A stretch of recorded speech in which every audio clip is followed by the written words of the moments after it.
ಸ್ನೇಹಿತರೆ ನಮಸ್ತೆ. ನಾಡುನುಡಿ ಯೂಟ್ಯೂಬ್ ಚಾನಲ್ಗೆ ನಿಮಗೆಲ್ಲ ಸ್ವಾಗತ. ಸ್ನೇಹಿತರೆ, ಭಾರತೀಯ ತೆರಿಗೆ ಇಲಾಖೆ ಈಗ ಎಫ್ಡಿ ಹಣಕ್ಕೆ ಸಂಬಂಧಪಟ್ಟಂತೆ ದೇಶಾದ್ಯಂತ ಹೊಸ ನಿಯಮವನ್ನ ಜಾರಿಗೆ ತಂದಿದೆ. ಯಾವುದೇ ಬ್ಯಾಂಕಿನಲ್ಲಿ ಎಫ್ಡಿ ಇಟ್ಟವರು ಇನ್ನು ಮುಂದೆ ಈ ನಿಯಮವನ್ನ ಪಾಲಿಸದೇ ಇದ್ದರೆ ಅವರು ಕಡ್ಡಾಯವಾಗಿ ತೆರಿಗೆ ನೋಟಿಸ್ ಅನ್ನ ಪಡೆದುಕೊಳ್ಳುತ್ತಾರೆ.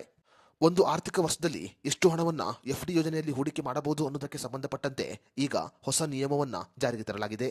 ಹಾಗಾದ್ರೆ ಬ್ಯಾಂಕ್ ಎಫ್ಡಿಗಳಿಗೆ ಸಂಬಂಧಪಟ್ಟಂತೆ ಜಾರಿಗೆ ಬಂದಿರುವ ಹೊಸ ನಿಯಮ ಏನು ಅನ್ನೋದರ ಬಗ್ಗೆ ಸಂಪೂರ್ಣ ಮಾಹಿತಿಯನ್ನ ಈ ವಿಡಿಯೋದಲ್ಲಿ ನಾವು ನಿಮಗೆ ತಿಳಿಸಿಕೊಡ್ತೀವಿ. ವಿಡಿಯೋ ತುಂಬಾ ಇನ್ಫಾರ್ಮೇಟಿವ್ ಆಗಿದೆ, ಎಲ್ಲೂ ಸ್ಕಿಪ್ ಮಾಡದೆ ನೋಡಿ. ಹಾಗೂ ಈ ಮಾಹಿತಿಯನ್ನ ಪ್ರತಿಯೊಬ್ಬರಿಗೂ ಶೇರ್ ಮಾಡಿ. Minimum balance has been kept.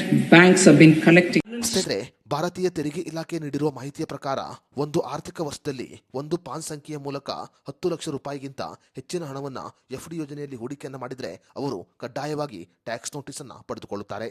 ಒಂದು ಆರ್ಥಿಕ ವರ್ಷದಲ್ಲಿ 10 ಲಕ್ಷಕ್ಕಿಂತ ಹೆಚ್ಚಿನ ಹಣವನ್ನ ಯಾರು ಎಫ್ಡಿ ಯೋಜನೆಯಲ್ಲಿ ಹೂಡಿಕೆ ಮಾಡುತ್ತಾರೋ ಅವರ ಮಾಹಿತಿಯನ್ನ ಬ್ಯಾಂಕುಗಳು ತೆರಿಗೆ ಇಲಾಖೆಗೆ ವರದಿ ಮಾಡುತ್ತೆ. ಎಫ್ಡಿ ಇಟ್ಟ ಹಣದ ಮೇಲೆ ಎಷ್ಟು ಬಡ್ಡಿಯನ್ನ ಪಡೆದುಕೊಳ್ಳುತ್ತಾರೋ ಆ ಬಡ್ಡಿಗೆ ತೆರಿಗೆಯನ್ನ ಪಾವತಿ ಮಾಡಬೇಕು. ಎಫ್ಡಿ ಯೋಜನೆಯ ಮೂಲ ಹಣಕ್ಕೆ ಬದಲಾಗಿ ಪಡೆದುಕೊಂಡ ಬಡ್ಡಿಗೆ ಆದಾಯ ತೆರಿಗೆ ಇಲಾಖೆಯಿಂದ ನೋಟಿಸ್ ಅನ್ನ ಪಡೆದುಕೊಳ್ಳಬೇಕು. ಒಂದು ಆರ್ಥಿಕ ವರ್ಷದಲ್ಲಿ ಒಬ್ಬ ಸಾಮಾನ್ಯ ನಾಗರಿಕ ಎಫ್ಡಿ ಯೋಜನೆಯಲ್ಲಿ ಸುಮಾರು 50,000ಕ್ಕಿಂತ ಹೆಚ್ಚಿನ ಹಣವನ್ನ ಬಡ್ಡಿ ರೂಪದಲ್ಲಿ ಪಡೆದುಕೊಂಡರೆ ಆತ ತೆರಿಗೆ ನೋಟಿಸ್ ಅನ್ನ ಪಡೆದುಕೊಳ್ಳುತ್ತಾನೆ. ಅದೇ ರೀತಿಯಲ್ಲಿ 60 ವರ್ಷ ಮೇಲ್ಪಟ್ಟ ಹಿರಿಯ ನಾಗರಿಕರು ಒಂದು ಆರ್ಥಿಕ ವರ್ಷದಲ್ಲಿ 1 ಲಕ್ಷ ರೂಪಾಯಿಗಿಂತ ಹೆಚ್ಚಿನ ಹಣವನ್ನ ಎಫ್ಡಿ ಯೋಜನೆಯಲ್ಲಿ ಬಡ್ಡಿ ಮೂಲಕ ಪಡೆದುಕೊಂಡರೆ ಅವರು ತೆರಿಗೆ ನೋಟಿಸ್ ಅನ್ನ ಪಡೆದುಕೊಳ್ಳುತ್ತಾರೆ.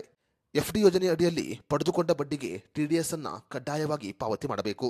10 ಲಕ್ಷ ರೂಪಾಯಿಗಿಂತ ಹೆಚ್ಚಿನ ಹಣವನ್ನ ಎಫ್ಡಿ ಯೋಜನೆಯಲ್ಲಿ ಹೂಡಿಕೆಯನ್ನ ಮಾಡಿದರೆ ಅವರು ಐಟಿಆರ್ ಫೈಲ್ ಮಾಡುವುದು ಕಡ್ಡಾಯವಾಗಿದೆ. ಐಟಿಆರ್ನಲ್ಲಿ ಹಣದ ಮೂಲದ ಬಗ್ಗೆ ಸಂಪೂರ್ಣ ಮಾಹಿತಿಯನ್ನ ವಿವರಿಸಬೇಕು. ಅದೇ ರೀತಿಯಲ್ಲಿ ಎಫ್ಡಿ ಯೋಜನೆಯಲ್ಲಿ ಪಡೆದುಕೊಂಡ ಬಡ್ಡಿಯನ್ನ ತೆರಿಗೆ ರಿಟರ್ನ್ನಲ್ಲಿ ತೋರಿಸುವುದು ಕಡ್ಡಾಯವಾಗಿದೆ. ಯಾವುದೇ ಬ್ಯಾಂಕಿನಲ್ಲಿ ಎಫ್ಡಿ ಇಟ್ಟವರು ಈ ತಪ್ಪನ್ನ ಮಾಡಿದ್ರೆ ಅವರು ಕಡ್ಡಾಯವಾಗಿ ತೆರಿಗೆ ನೋಟಿಸ್ ಅನ್ನ ಪಡೆದುಕೊಳ್ಳುತ್ತಾರೆ.